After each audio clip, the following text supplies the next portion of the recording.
Cyber scammers એક પછી એક નવા જે આપણે વિચારી પણ ના શકીએ તેવા સ્કેમ કરી રહ્યા છે. તો અત્યારે એક નવો સ્કેમ આવ્યો છે, જેમાં તમને વોટ્સઅપમાં કે ટેક્સ્ટમાં તમને એવો મેસેજ કરશે કે તમારું જે ગેસ બિલ છે તે ગયા મહિનાનું ગેસ બિલ બાકી છે, અને જો તે બિલ તમે નહીં ચૂકવો તો આજે રાત્રે 9:30 તમારું જે કનેક્શન છે તે કટ કરી દેવામાં આવશે, અને થોડા જ સમય પછી તમને કોઈ નવા નંબર પરથી કોલ આવશે અને તે તમને જણાવશે કે જો તમારું બિલ તમે અત્યારે ભરવા માંગતા હોય અને તમારું કનેક્શન છે તે તમે કટ ના કરવા માંગતા હોય તો એક QR કોડ મોકલું છું, તેના પર તમે અત્યારે જ પેમેન્ટ કરી દો.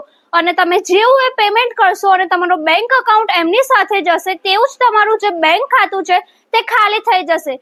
તો હવે આપણે આ સ્કેમથી કેવી રીતે બચવું? તો તેના માટે આવો જે કોઈ બી નંબર પરથી તમને કોલ આવે તો એના માટે તમે પહેલા વેરીફાઈ કરો. IGL ની ઓફિશિયલ વેબસાઇટ સાથે તમે સંપર્ક કરીને આના વિશે જાણકારી મેળવો. ત્યારબાદ જો તમને લાગે કે આ SMS ખરેખર ફ્રોડ જ છે તો તમે 9030 એક નંબર છે જેના પર તમે કોલ કરીને આની કમ્પ્લેન પણ નોંધાવી શકો છો, અને જે નંબર પરથી તમને SMS આવ્યો હોય તેની ક્રોસ વેરિફિકેશન કરો, અને જે નંબર પરથી તમને કોલ આવ્યો છે તેમાં તમે કોલ બેક ના આપો.